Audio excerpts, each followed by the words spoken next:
Assalamualaikum dan hai semua.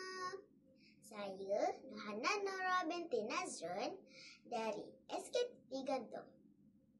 Saya dari kelas 3 Ibnu Haitam. Hari ini saya nak tunjukkan satu eksperimen sains yang sangat menarik dan warna-warni. Tajuk eksperimen saya ialah pelangi ajaib. Tapi ini bukan sihir ya, ini sains. Bahan-bahan yang diperlukan ialah madu yang telah saya warnakan dengan warna jingga, sirap gula warna merah, air dengan warna biru, minyak masak, gelas kaca dan sudu plastik yang luksina. Kawan-kawan, tahu tak apa pun boleh ubah yang terdapat dalam eksperimen kita ini? Apa ya?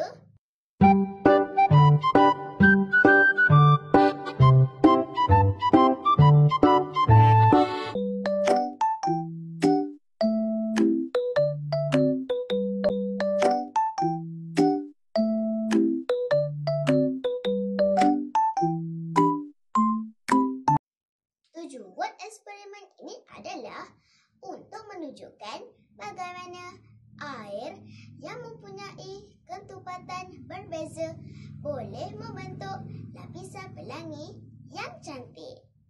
Mari kita mulakan eksperimen kita. Yang pertama, kita masukkan madu ke dalam gelas.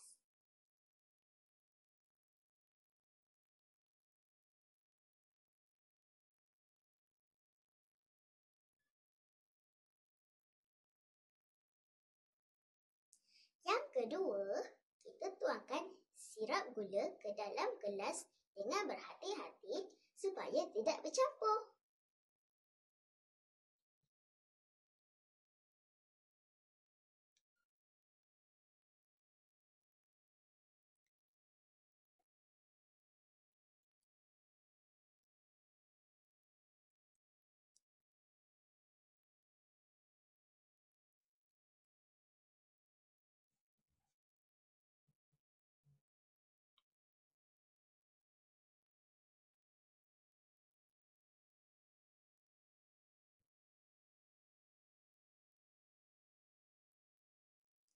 Yang ketiga, kita tuangkan air menggunakan sudu. Dan jangan sampai bagi tumpah ya kawan-kawan. Perlulah berhati-hati.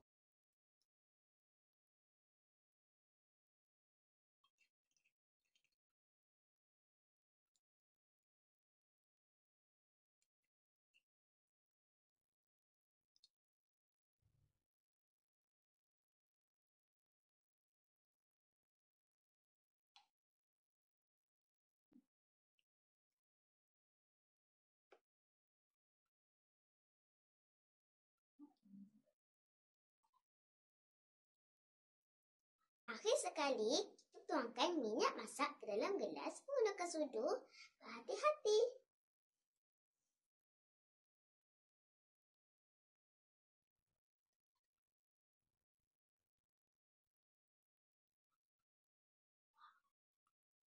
Wah, cantiknya. Kawan-kawan, cantik ke pelangi ajaib saya ini?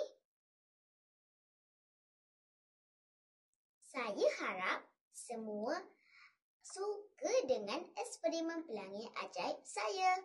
Eksperimen ini bukan sahaja cantik, tapi juga menyeronokkan dan mudah dibuat di rumah. Sains memang menyeronokkan. Terima kasih kerana menonton. Jumpa lagi.